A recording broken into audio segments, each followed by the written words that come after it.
அடுத்து பெற்றோர்களே என்ற தலைப்பில் பேசுவதற்காக நண்பர் ரமேஷ் அறிவழகன், ஒரு பிஎஸ்சி அக்ரி, ஒரு எழுத்தாளரும் கூட. அவர் தன்னுடைய வாதத்தை இங்கே வைப்பதற்காக வருகிறார். தெல்லமுதாய் தெல்லமுதின் மேலான முத்திக்கனியே என் முத்தமிழே, தமிழ் அன்னைக்கு முதல் வணக்கம்.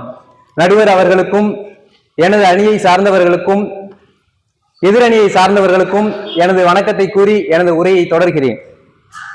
எல்லாம் சொன்னாங்க, நடுவர் ஐயா உங்களுக்கு பெற்றோர் பிடிக்குமா ஆசிரியர் பிடிக்குமா? நான் தீர்ப்பு சொல்லணுமா வேண்டாமா? அதுக்காக தான் கேட்கிறேன். தீர்ப்பு சொல்லும் போது சொல்லுவேன். என்ன நடுவர் ஐயா கொஞ்சம் பயந்துட்டாங்க, வேற ஒண்ணும் இல்ல. பெற்றோரும் எனக்கு வேண்டியவங்க தான், ஆசிரியரும் வேண்டியவங்க தான் இல்லைங்கிற இப்ப தீர்ப்பு கேட்கக்கூடாதுங்கிறதுக்காண்டி சொல்றேன். நீங்க எப்படி ஒவ்வொருத்தரும் கேள்வி கேட்டீங்கன்னா நான் எப்ப தீர்ப்பு சொல்றது? அதனால உங்க கேள்விகளுக்கு அப்புறம் பதில் தீர்ப்புல இருக்கும். என்ன சரிங்க ஐயா, பேசுங்க. டீச்சர் அம்மா சொல்லிட்டு போனாங்க, நான் எனக்கு குடும்பத்தை விட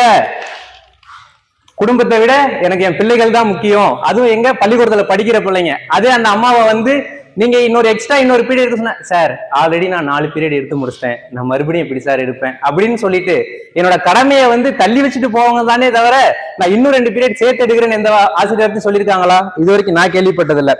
அது போல சொன்னாங்க, ஒரு மாணவனோட தனித்திறமையை கண்டுபிடிக்கிறது ஒரு ஆசிரியர் தான் அப்படின்னு சொன்னாங்க. எல்லாத்துக்கும் பிரக்யானந்தா தெரியும் நினைக்கிறேன்.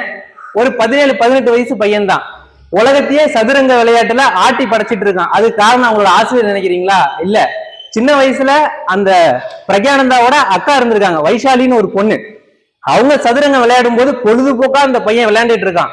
அவரோட அறிவு திறமையை பார்த்தவங்க அம்மா, நம்ம பிள்ளை ரொம்ப திறமையா வளர்றானேன்னு சொல்லி இன்னைக்கும் நீங்க செய்தித்தாள பார்க்கலாம். அந்த பையன் எங்க போனாலும் அந்த அம்மா கூட ஒரு எளிமையான தோற்றத்தோட ஒரு சேலை கட்டிட்டு அந்த பையன் பின்னாடி இப்படியே இருப்பாங்க. அந்த பையன்கிட்ட உங்க வெற்றிக்கு யார் காரணம் அப்படின்னு கேட்கும்போது, எனக்கு நான் விளையாடுறதுல மட்டும்தான் கவனம் செலுத்துவேன், மத்த எல்லாத்தையுமே என் தாய் பாத்துக்குவா அப்படின்னு சொல்லுவான். இதுல எங்கெங்க இருக்காங்க ஆசிரியர்? அந்த பெற்றோர் தான் அந்த ஒவ்வொரு சூழ்நிலையிலும் அந்த பையன் படும் கஷ்டத்திலையும் அந்த தாய் கூட நின்று அந்த பையனை ஒரு நல்வழி செலுத்தி இருக்கிறாங்க. நம்ம முன்னோர்கள் சும்மாவா சொல்லியிருக்கிறாங்க, ஈன்று புறந்தழுதல் என் தலை கடனே, சான்றோன் ஆக்குதல் தந்தைக்கு கடனை அப்படின்னு. இன்றைக்கு படித்த ஆசிரியர் தான் இருக்காங்களே தவிர தினம் படிக்கிற ஆசிரியர் நம்ம பாக்குறது இல்ல. அதே போல பணக்காரர்களுக்கெல்லாம் வருமான சோதனை வரும், ஏழைகளுக்கு வருமானமே சோதனை தான். அப்படி இருக்கும்போது ஒரு தகப்பனும் ஒரு பெற்றோர்கள் ஒரு பிள்ளைய ஒரு கடைக்கு அழைச்சிட்டு போறாங்க, ஒரு ஆடை வாங்க. அப்ப ஆடையோட விலையை பார்க்காம பிள்ளையோட மனநிலைமையை பார்த்து தான் வாங்கி தருவாங்களே தவிர அதோட விலையை பார்க்க மாட்டாங்க. அதே போல பெற்றோர்களோட ஒரு கடைக்கு நம்ம போய் பார்த்தோம்னு வச்சுக்கீங்கன்னா, ஒரு சாப்பிட போறோம், நமக்கு பொங்கல் பிடிச்சிருக்கோ பூரி பிடிச்சிருக்கோ, பிடிச்சதை வாங்கி கொடுத்துட்டு அப்பா என்ன சொல்லுவாங்க, எனக்கு பசி இல்லை அப்படின்னு சொல்லிட்டு பிள்ளையோட தேவையை தான் பூர்த்தி செஞ்சு கொடுப்பாங்களே தவிர தன் தேவையை நினைச்சு பெருசா பார்க்க மாட்டாங்க. அப்படி செஞ்சா எதிர்காலத்துல தீர்மானிக்கிற மாதிரி ஆயிருமா? பெற்றோர்கள் பிள்ளைகளுக்கு செல்லம் கொடுத்தா பிள்ளைகளோட எதிர்காலம் எப்படி இருக்கும்? இல்லைங்க ஐயா, பிள்ளையோட ஒரு தாய்க்கு தானங்க ஐயா தெரியும் தன் பிள்ளைக்கு என்ன தேவை என்று. தேவையை அறிந்து பூர்த்தி செய்வது கடமை. அதே நேரத்தில் பிள்ளைகளை எப்படி வளர்க்கணுமோ அப்படி வளர்க்கணும்ல. சொல்லுங்க. ஆமா, சுடர் விளக்காயின்னு தூண்டுகோல் வேணும்ல ஐயா. அதே போல தனித்திறமையை கண்டுபிடிக்கிறோம்னு சொன்னாங்க. எல்லாத்துக்கும் தாமஸ் ஆல்வா எடிசன் தெரியும், பல்பு கண்டுபிடிச்சவரு.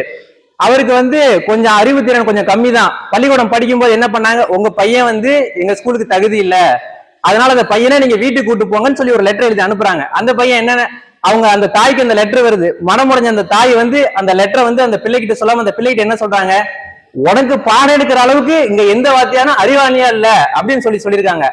அந்த தாமஸ் ஆல்வா எடிசன் 999 முறை தோற்று 1000வது முறையாக இவ்வுலகிற்கு ஒளியை கண்டுபிடித்து கொடுத்தான். இப்ப நம்ம வீட்டுல எல்லாம் பயன்படுத்துகிற விளக்குக்கு காரணம் தாமஸ் ஆல்வா எடிசன் தான். அது போல அப்துல் கலாம் சொன்னாங்க, அப்துல் கலாமுக்கு காரணம் அவங்களோட பெற்றோர்கள், அவங்களோட ஆசிரியர் தான் காரணம் அப்படின்னு சொன்னாங்க. டீச்சர் அம்மா, உங்களுக்கு ஒரு வேண்டுகோள், நீங்க அப்துல் கலாம் ஐயா எழுதின அக்னி சிறகுகள் படிக்கணும்னு ஆசைப்படுறேன். அந்த அக்னி சிறகுகள்ல அப்துல் கலாம் ஐயா என்ன சொல்லியிருக்காரு அப்படின்னா, எனக்கு இந்த கருணையை கற்றுக் கொடுத்தவள் என் தாய், எனக்கு இந்த நேர்மையை கற்றுக் கொடுத்தவன் என் தந்தை, எனக்கு இந்த உழைப்பை கற்றுக் கொடுத்தது என் கடல் அலை அப்படின்னு சொல்லியிருக்கிறாரு. ஸ்கூல்லாம் மூடிடலாம். அப்படி இல்லைங்க ஐயா, ஒரு பட்டம் இருக்கு, ஒரு பட்டம் உயரமா பறக்குது, பறக்கிறதுக்கு வேணா அந்த திசை வேணா ஆசிரியர்களா இருக்கலாம், ஆனா அந்த நூல் இன்னும் அந்த பெற்றோரோட கையில தான் இருக்குங்கிறத நம்ம மறந்துடக்கூடாது. அதே போல ஒரு வகுப்பு நடத்துறாங்கன்னா 5 பாடத்துக்கும் 5 வாத்தியார் இருக்காங்க, ஆனா 5 பேரண்ட்ஸ் இல்ல.